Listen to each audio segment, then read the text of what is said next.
C'est le père de Nutri-Score France. Et vous avez Amina Hijab. Amina Hijab, c'est une chef division au niveau de l'ANSA et qui nous accompagne notamment pour mettre en place ce Nutri-Score au Maroc. Alors, c'est quoi ce Nutri-Score? Et là, je ne sais pas si Cornelia suit avec nous. Ça, c'est le système dont je vous ai parlé tout à l'heure. Donc, le système Nutri-Score, c'est quoi? C'est un système d'information nutritionnelle sur la face des emballages des aliments transformés. Et il a un double avantage, un double objectif. Le premier objectif, c'est de vous renseigner, vous, en tant que consommateur, et de vous orienter dans vos choix vers des aliments qui sont de meilleure qualité nutritionnelle. Et aussi de pouvoir comparer des produits les uns aux autres. Et aussi de valoriser les efforts des industriels qui ont fait l'effort d'améliorer la qualité nutritionnelle des aliments qu'ils produisent. Alors, qu'en est-il en Afrique? Donc, il y a eu à peu près 4 rapports qui ont été publiés. Il y a ce qu'on appelle le rapport global de nutrition, il y a le Progress Monitor 2017 de l'OMS, et puis il y a l'état de la sécurité alimentaire, de la nutrition dans le monde. Et enfin, il y a aussi le rapport dont je vous ai parlé tout à l'heure de l'OMS concernant donc la prévention de l'obésité et du diabète. Alors, les données que nous avons, donc concernant là vous avez ici l'Afrique, là vous avez l'Asie et là vous avez l'Amérique et puis les autres régions. Alors, pour le taux de retard de croissance chez les enfants, il est en baisse partout. Et si vous regardez l'Afrique, c'est en Afrique du Nord qu'on assiste à une nette baisse donc, du retard de croissance. L'excès pondéral, là toujours en Afrique, c'est en Afrique du Nord qu'on assiste à l'augmentation, donc de la hausse de l'excès pondéral, et ainsi que dans l'Afrique australe. Pour l'obésité, comme vous le savez, donc, elle est en progression partout dans le monde et dans les différentes régions du monde. Pour l'anémie, malgré que l'anémie en Afrique, il y a une tendance de baisse, elle reste toujours la plus élevée par rapport aux autres régions du monde. Alors là où l'Afrique tire son épingle du jeu, c'est dans l'allaitement exclusif au sein. Alors là, ce que vous voyez ici, cette couleur, c'est qu'il n'y a pas c'est-à-dire qu'il y a un recul de l'allaitement exclusif. Et là, vous avez plutôt une évolution qui est nulle de l'allaitement exclusif. Et là, on a une faible progression. Par contre, ici, on a une forte progression. Et lorsque vous comparez l'Afrique, l'Asie aux autres régions du monde, vous voyez qu'en Afrique, c'est en Afrique qu'on a la plus haute progression de l'allaitement exclusif. Alors, j'aime bien cette diapo. Donc, l'Afrique doit rendre sa copie. Pourquoi l'Afrique doit rendre sa copie? Parce que, vous le savez, dans les objectifs du millénaire, on a mis en place les objectifs du millénaire donc en 2000, et puis on est revenu 15 ans après, en 2015, et puis on a essayé d'évaluer un peu si les différents pays à travers le monde ont atteint ces objectifs. Et on s'est rendu compte que les résultats étaient assez mitigés dans les différents pays. Après, on a mis en place les objectifs de développement durable 2015-2030, et la décision qui a été prise, c'est de faire une évaluation tous les 2 ans pour chaque pays à travers le monde. Et chaque pays doit rendre sa copie pour voir s'il y a une attente des objectifs. Et non d'attendre, comme on a fait plus objectifs du millénaire, à la fin notamment des objectifs de développement durable, et non d'attendre jusqu'à 2030 pour voir ce qu'il en est. Et c'est ce qui a été fait. Donc, donc ça a commencé en 2015. Alors, le Maroc a rendu sa copie en 2017. Et donc, la note que nous avons, c'est une note de 2/10. Donc, je ne vais pas vous embêter avec comment est-ce qu'on fait ces notes. Donc, là, comme je l'ai dit tout à l'heure, donc 78% des décès, des décès sont dus aux maladies non transmissibles. Et le Maroc donc, a une note de 2/10 pour l'atteinte de ces objectifs. La Tunisie, qui sont avec nous, donc qui modèrent. Donc, vous êtes, je ne dirais pas que vous êtes mal lotis, pas du tout, mais vous êtes en nette progression aussi, pour la simple raison que cette année, vous avez une note de 3/10, comme la Côte d'Ivoire qui sont avec nous. Alors, pour nous comparer à la France a une note de 4/10 et la Suisse a une note de...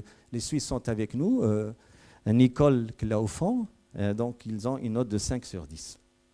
Alors, il y a aussi les objectifs, plutôt ce qu'on appelle la décennie d'action la décennie d'action de nutrition pour les Nations Unies. Donc, qu'est-ce qu'on entend par la décennie? C'est tout simplement, donc là, nous avons mis ensemble les recommandations de la deuxième conférence internationale ainsi que les cibles de l'OMS et les objectifs de développement durable, grossièrement. Donc, si vous mettez ça dans un entonnoir, donc vous obtenez la décennie. Et de ces décennies, donc, nous avons défini, chaque pays a défini ses programmes nationaux afférents à la nutrition et à la santé.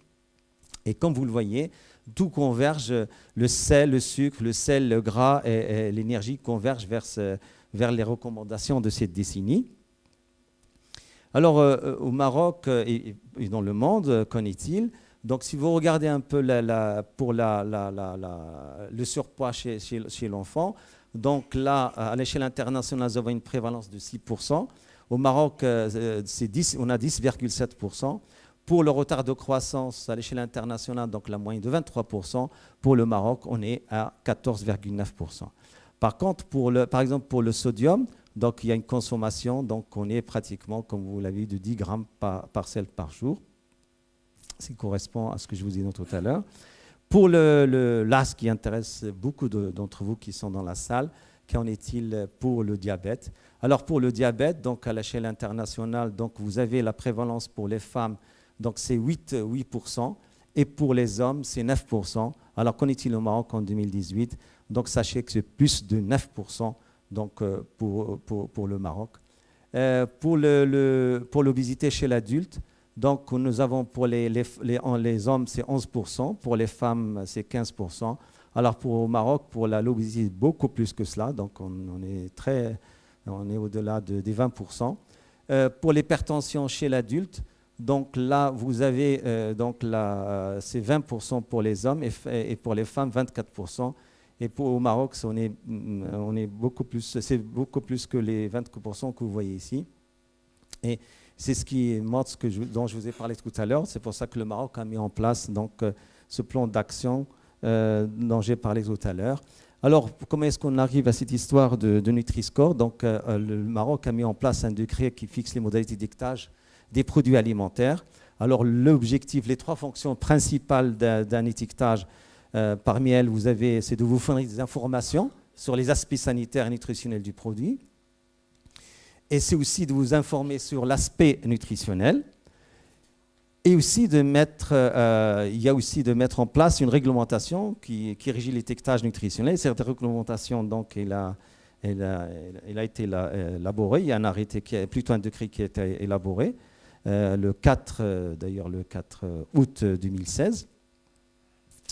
Et ce qui est nouveau donc, dans l'étiquetage au niveau du Maroc, c'est que les informations nutritionnelles, donc nous avons ce qu'on appelle les allégations nutritionnelles qui sont permises au Maroc. Par contre, les allégations santé sont interdites au Maroc.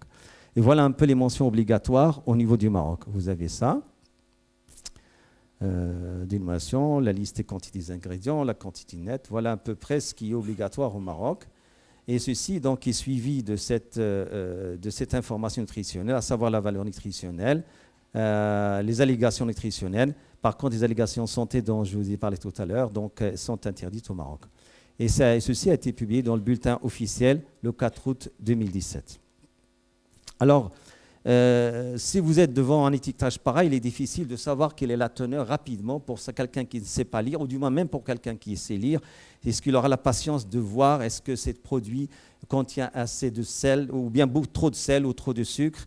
C'est pour cela que nous avons pensé au niveau du Maroc de faire, c'est-à-dire d'essayer de mettre le Nutri-Score à l'instar de ce qui a été fait en France. Alors ça a un double objectif. Le premier objectif, ce que je vous rappelle ce que j'ai dit tout à l'heure, c'est pour vous permettre un peu de faire un bon choix et aussi de valoriser l'effort des industriels. Alors, comment est-ce qu'on élabore ce score? Tout simplement, nous avons ce qu'on appelle des points négatifs et des points positifs. Les points négatifs sont entre 0 et 40, et puis les points positifs sont entre 0 et 15. Alors, les points négatifs concernent tout ce qui est l'énergie, les sucres ajoutés, les acides gras saturés, le sodium, et puis le reste, ça concerne les protéines et les fibres. Alors, le score final, c'est quoi? C'est la différence entre les points positifs et les points négatifs. Si vous avez le moins 15, donc c'est le meilleur score. Si vous avez 40, c'est le pire score. Alors, ceci a été élaboré aussi bien pour les aliments solides que pour les boissons. Et ce que vous voyez ici, bien sûr, il y a des référentiels, c'est des référentiels de l'OMS aussi. Donc là, sur ce tableau, vous avez les sucres simples, là, les valeurs qu'il ne faut pas dépasser. Et en fonction de ces valeurs-là, on a des points qu'on attribue. De même ici pour les composantes positives, en fonction de ces valeurs. Donc on attribue des points de 0 à 5. Et là, pour les points négatifs, on attribue des points de 0 à 10. Et ça, c'est un exemple de classement en fonction des qualités nutritionnelles. Et si vous voyez ici, par exemple, pour les produits des boissons sucrées, là, sont très, très mal classés pour les aliments solides. La même chose pour les aliments liquides. Vous voyez, IE, c'est ce qui est mal classé, c'est les 40. Et là, vous avez les moins 15. Et les boissons, donc les fruits aussi, les boissons dont j'ai parlé tout à l'heure, sont classés à ce niveau-là. Là, c'est un exemple qui a été fait donc, pour comparer un peu les différents systèmes d'information nutritionnelle. Donc, ça a été comparé au système d'information nutritionnelle Science, Nutricolor, et puis Nutricouleur plutôt, NutriRepère.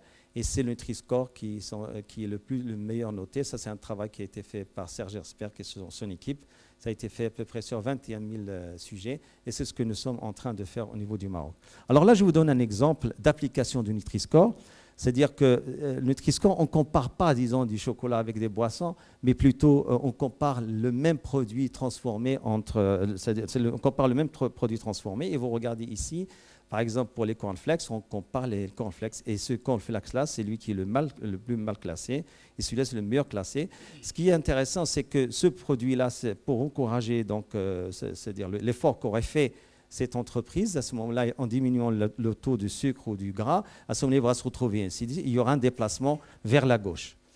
La même chose pour les boissons. Donc, pour les boissons, plus il diminue de la teneur en sucre, plus il se retrouve donc, vers la gauche. Et là, donc, cette boisson que vous connaissez, ils sont notamment en train de diminuer leur teneur en sucre. Et tout cela, donc, au niveau du Maroc, se fait sur une base d'une table de composition marocaine, parce que pour pouvoir faire ce travail-là, il faut qu'on ait une table de composition typiquement marocaine.